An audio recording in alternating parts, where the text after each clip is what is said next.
So you just bought yourself a box of Heroes of Exandria and you're wondering, what are the best cards I could pull from this booster set? Well, look no further because today I'm going to be talking about the top 10 cards. I like to do this at the very beginning of every major Universes release, and I think if you go back and look at my previous predictions for previous booster sets, you'll find that I've been pretty darn accurate. Now, this was a pretty hard one for me because there were only 8 cards that I felt extremely confident belonged in the top 10, and then number 9 and number 10 were kind of dealer's choice. I just picked some favorites, and number 10 especially, it's not the sexiest pick. You probably don't have it on your radar, but I believe it. And it's the Spam Foundation Weapon at the Ready.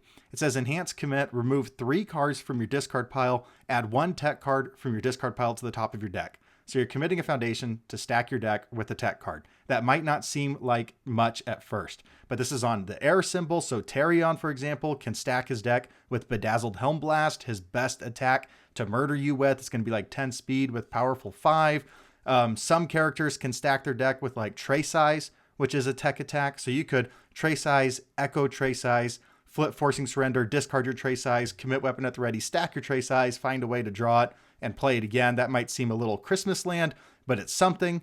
Rodan has the air symbol, and removing 3 cards, he could remove attacks, and now he's very quickly up to 4 attacks removed, and he can be looking and stacking the top 4 cards of his deck. He can stack Animus Shot and then draw Animus Shot, or some people call just Anime Shot, the secret rare from Critical Role. And let's think of what other tech attacks there could be. There's something else. Oh, also just the removal.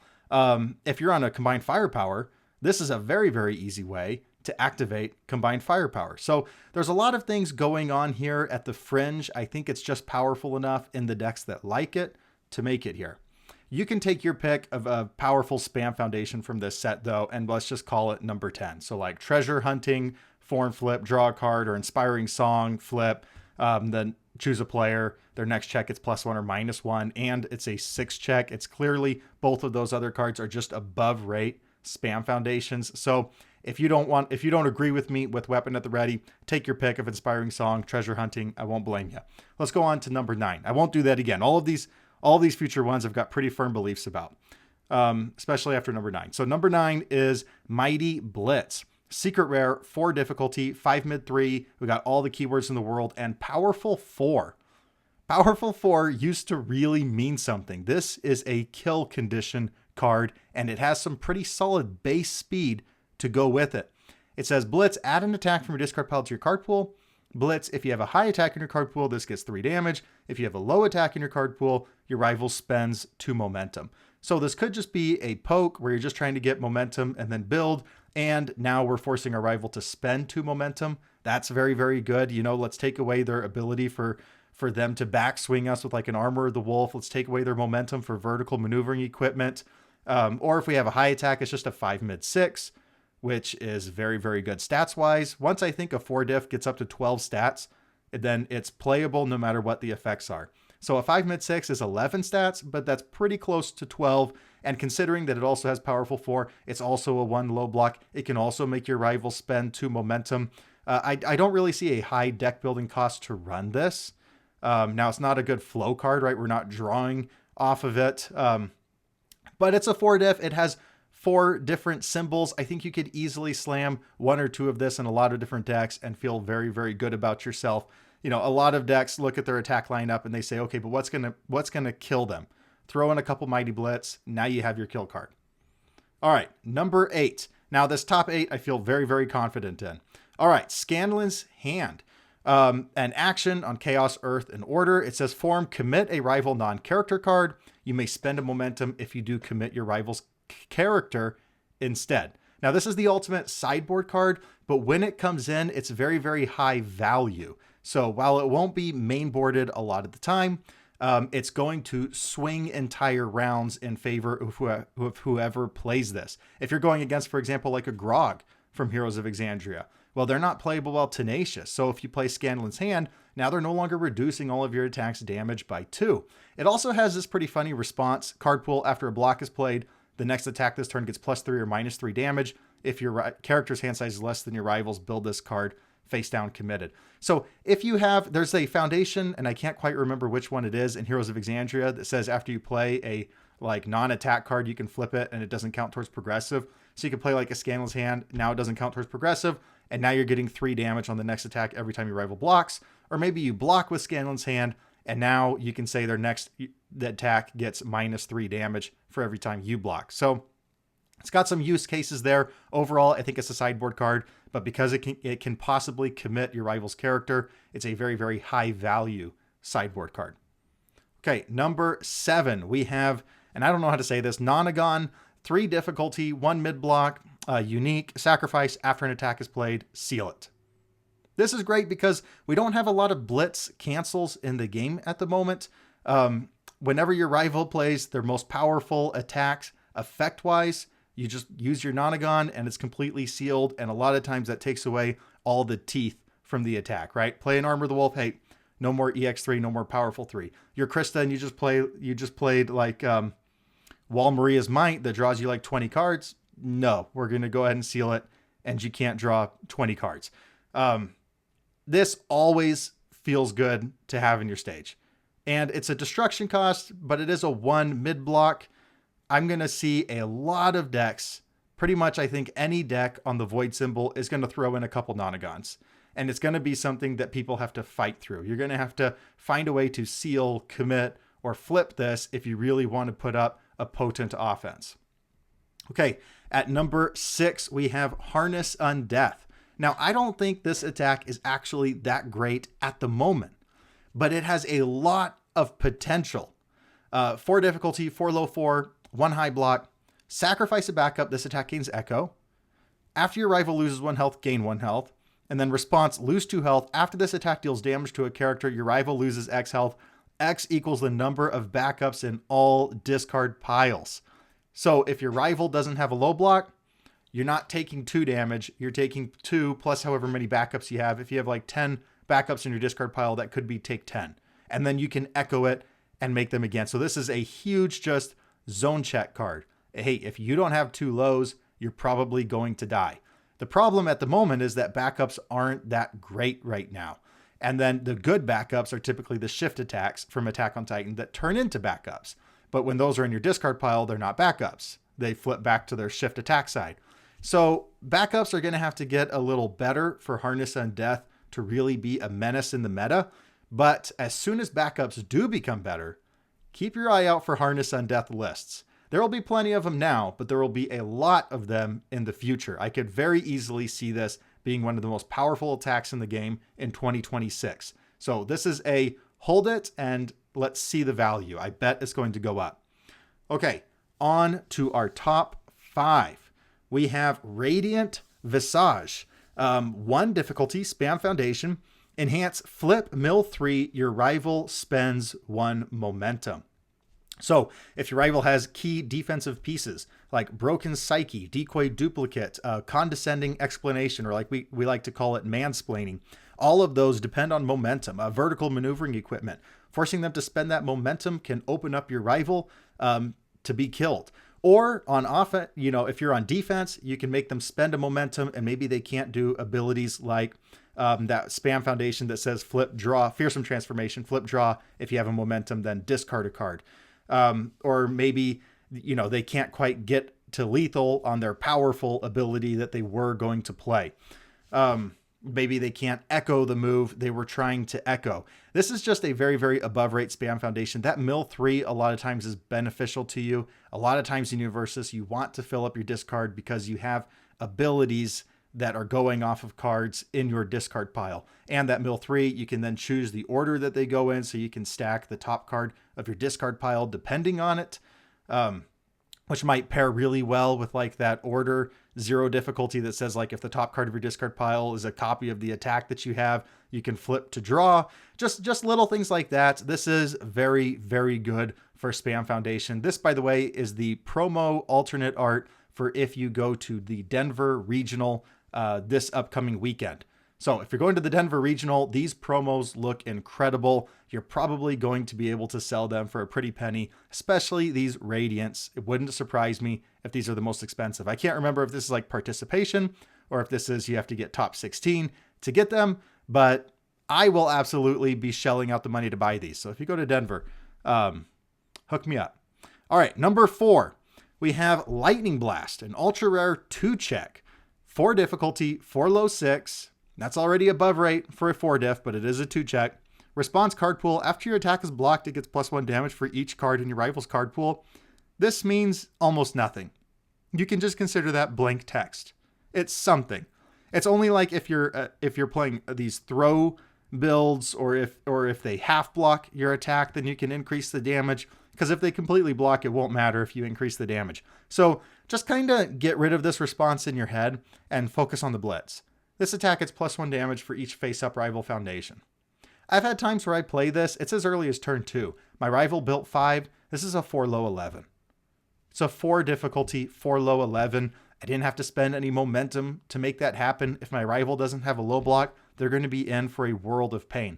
I typically don't like 2-check cards that are just raw stats, but the stats on Lightning Blast get so bonkers so quickly that I think it really pays it off. Characters, for example, like Allura, who they're not giving stats on face, they're getting you momentum, but you need a couple bombs in a turn, right? Your rival's going to have enough defense probably to get through a single bomb attack. Then you get Lightning Blast. You don't even have to spend any of your hard worked for momentum to make it scary. If a rival builds into deadlock, this could be getting like +10, +11 damage in these Christmas land scenarios. But it's not really, because like I said, if they build 5 on their turn 1, then on turn 2, this is a 4 low 11. That's so above rate on stats. It's ridiculous. It's worth the 2-check. And it's a 1 high block. And it's a spell. So you can pick this up. So if you're playing like a character like Jester, who can be Jester from the Challenger decks in 2024, she can pick up spell cards from her discard pile. This is one of the best spells she could possibly pick up. Okay, moving on to our top 3. We have the best rare in the set, and the best foundation in the set, and the most meta-defining card, maybe, foundation-wise. Here we go. Science Bros.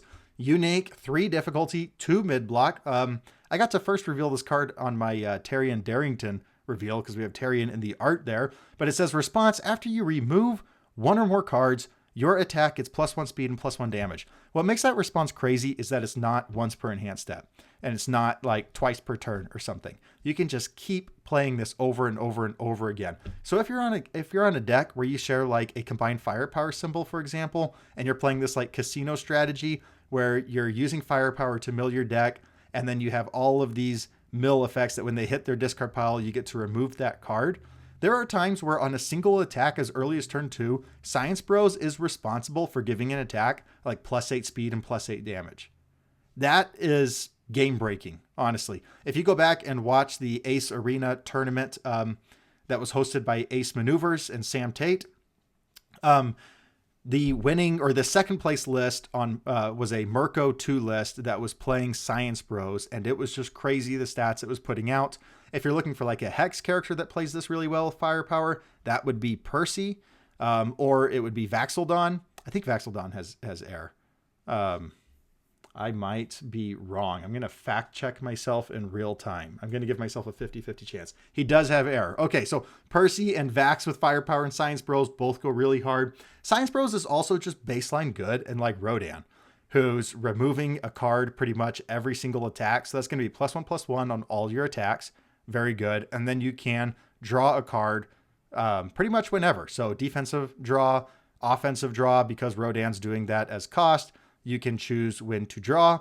And now with Rodan, you can like stack your deck and you're picking what you draw.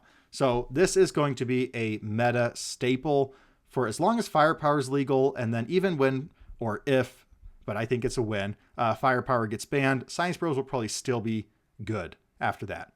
It just won't be meta defining good. Okay, let's see. I'm going to come over here. And at number 2, we have Aerial Goblin Bolts. Just a little 3 difficulty attack. What's so special about this? Well, it has Blitz, Seal a Rival Foundation. So let's say our rival's playing Nonagons, for example. Hey, let's go ahead and seal Nonagon. Let's go ahead and seal your Broken Psyche. Let's seal whatever reset you have, and that's going to pave the way for whatever attack comes after Aerial Goblin Bolt. So maybe we're playing like Mighty Blitz, for example. I'm not sure if they share symbols, But let's seal your thing down, and now I'm going to play my powerful 4 move, and now I'm going to blow your face off. Response, flip card pool after a blitz or enhance ability is played, cancel it. So now to protect our move that comes after Aerial Goblin Bolt, you want to referee jury it? Canceled. You want to barrier shield it? Canceled. Or we could even just use this. George told me this combo earlier today. I just think it's really cool. Like if you're playing like a Void Rodan build, for example, you can play Aerial Goblin Bolt and then play Borrowed Goods, flip Goblin Bolt to cancel whatever enhance your rival plays, and Borrowed Goods combos off of a face down. And now you can force your rival to discard a card. Devil Jin can just put this in his card pool, and that's going to protect his later moves, which are getting like 8-9 damage each. So he's protecting the cards. He's protecting the attacks later on in his attack string. You can use this defensively. It's a 1 mid block. You can block any sort of attack with it. And now you've got this very powerful response in there. You can cancel their powerful. You can cancel just whatever they've got going on that seems like it's the thing that should be canceled, right? What's going to win them the game? You now have a cancel in your card pool. I think Aerial Goblin Bolt is incredible. I think it's going to be one of the most slept on cards in the game. I don't know the price of this card right now, but I promise you that in 3 months, whatever price it's currently selling for, it'll probably triple. Okay, number 1. And this one I think is pretty universally accepted. I got to reveal this when I revealed the Void Symbol cards a couple months ago, or maybe just a month ago. And I said it at the time. I said, this is a ban-worthy card. This card should not exist, but it does exist. And as long as it exists, it will possibly be the best attack in the entire game. I'm talking, of course, about Sweeping Daggers. 4 difficulty, 5 mid 4, Blitz. Remove an attack from your rival's discard pile. This attack gains all abilities, keywords, and keyword ratings on that card. Blitz, remove a card with dagger or daggers in its name from your discard pile. Your rival loses 1 health. So if you're playing like 4x Sweeping Daggers and you have 1 in your discard pile, hey, go ahead and burn your rival for 1. If your rival's playing Sweeping Daggers, the first thing you do with your Sweeping Daggers that you play is remove all of your rival's Sweeping Daggers from their discard pile. And then you get to also remove something else. This is going to keep in line a lot of these 4-check tribal decks. Getting to remove like unexpected outcomes would be just incredible on a 4 difficulty. I don't know why this has above rate stats on face, 5 mid 4. This thing could be a 2 mid 4 and everybody would still be playing it. If you're just looking for a nice flow piece, well, remove whatever, your rival's playing that draws a card, and then you can draw a card. Yesterday I was watching a game. Who was it? It was like a Rodan versus a Tarian. And they were removing Tarian's patchwork babies. And now it was getting stun 2 and like 9 damage for all the different keywords they had in their card pool. And now it had EX3 and Powerful 3. Removal decks. I think the Void Symbol has a very, very real mill game plan going on right now. You combine this with Tri-Gravity and like the Animus shot, the secret rare, then you have a very, very real removal attack lineup. You pair that with like Cape of No Return, Genkai's Guidance. You guys have heard me talk about Void Mill 100 times, but I just think it's real. I think you have to, when you're going to a major event, I think you have to consider, am I going to be okay against Void Mill? You can remove the attacks that are scariest so that they don't have them later on, right? Is there like one specific attack that's really, really scary when your rival draws? And if your rival doesn't have that attack, you're just not scared of them on defense. Well, remove that attack, and when they cycle, they have a much lower chance of finding that again versus you. But it's just crazy. It's not like there's any one consistent thing that Sweeping Daggers is removing that wins you the game. It's the fact that you get to choose, right? So you have your whole rival's discard pile open in front of you. It would be very, very difficult for your rival to only be playing bad attacks that you can't use. And if they're only playing bad attacks, you're probably winning that game because you're playing Sweeping Daggers, maybe the best attack in the game, and your rival's playing below rate attacks. So you have the option of which thing to remove. You will always remove the thing that's most beneficial to you. Do you need to draw a card right now? Or would like copying a Chimera Kraken work right now, where you get to commit an asset and commit and freeze a foundation. It's the power of the choice that you have, and it's the incredible variance that the game has, to where sometimes you're going to be just taking like an unexpected outcomes, for example, or the 13 diff that forces your rival to flip 5 immediately, and if it deals damage, they're ruining like their entire stage. There's no that top blitz absolutely needed some sort of gate, right? Spend a momentum, commit 2 foundations, max difficulty 5, like, I don't know. It needed something. It's so free. Every single deck on these symbols should be running Sweeping Daggers. It's not even like might run a lot of them. It's that the optimal play is absolutely to 4x this card on any single deck on these symbols. Unless your character like doesn't work with Fury and Weapon, like your character's like locked to charge attacks or something like that, you should be 4xing this attack. I think that makes for kind of boring deck building when an attack is that above rate and that heads and shoulders above others. Sweeping Daggers, right now it's sold out on TCG Player. It wouldn't. I think this is going to be easily above $50. If you pull a Sweeping Daggers, you might just have paid for your booster box. Maybe I'm overreacting here a little bit. I don't think I am. I wouldn't be surprised if a year from today this isn't legal in the standard format. Wouldn't shock me at all. So there you have it. That is my top 10 cards. Let's go back and look at them. The winner is Sweeping Daggers. Aerial Goblin Bolt at number 2. Number 3, Science Bros. Number 4, Lightning Blast. Number 5, Radiant. Number 6, Harness Undeath. Number 7, Nonagon. Number 8, Scanlan's Hand. Number 9, Mighty Blitz. And number 10, Weapon at the Ready. But if you want to pick one of these other spam foundations, I wouldn't blame you.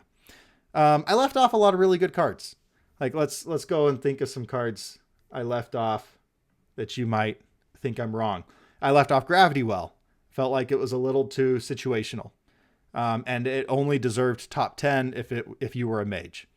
I left off like Bedazzled Helm Blast. Also just a little too situational. If you're Tarion, obviously it's crazy. If you're any asset-based character, it's crazy. And it just has powerful 5. But if you're not playing any assets, you're never going to play. Nymph's Invitation, I felt like could be something down the road as backups get better. Strong Wind-Up, I think, is kind of crazy in any like 4-check tribal deck, especially if your character shares like Chaos on Fire. The fact that you can play Strong Wind-Up and Knockdown Blow, kind of nuts. Hunter's Ally, building in any ally card from your discard pile, including assets. Earthbreaker, I felt like wasn't consistent enough. 3 low 5 stun 2 on a 5 diff sometimes draws you a card, sometimes is adding damage, sometimes is destroying things. But this is me. Now this might be like a me type thing, but I like my decks to be ultra consistent, and ultra consistent decks don't have sometimes effects. So that's why I left Earthbreaker off. So there's a lot of cards in the set that you might think are top 10 that I don't personally have in my top 10, but I feel pretty darn confident. So there you go. Harness Undeath, Lightning Blast, Aerial Goblin Bolt, Sweeping Daggers. Those are the money cards when you're opening your booster box. You open a Sweeping Daggers and you can do the money dance. Or if you're in public, you can just silently cheer in your head. But that's the one you want. Okay, I'm rambling at the end of this. I'm going to have a couple more things out this week, and then I'm taking a vacation all next week. Just want to give you guys a heads up, but I'm probably going to disappear from the face of the earth for about 10 days here next week. I've got a big announcement coming concerning the webcam circuit, though. We're going to be announcing the next event. Probably will be March 29th, but the announcement will be coming this week. Keep your eyes out. You will not want to miss the webcam circuit.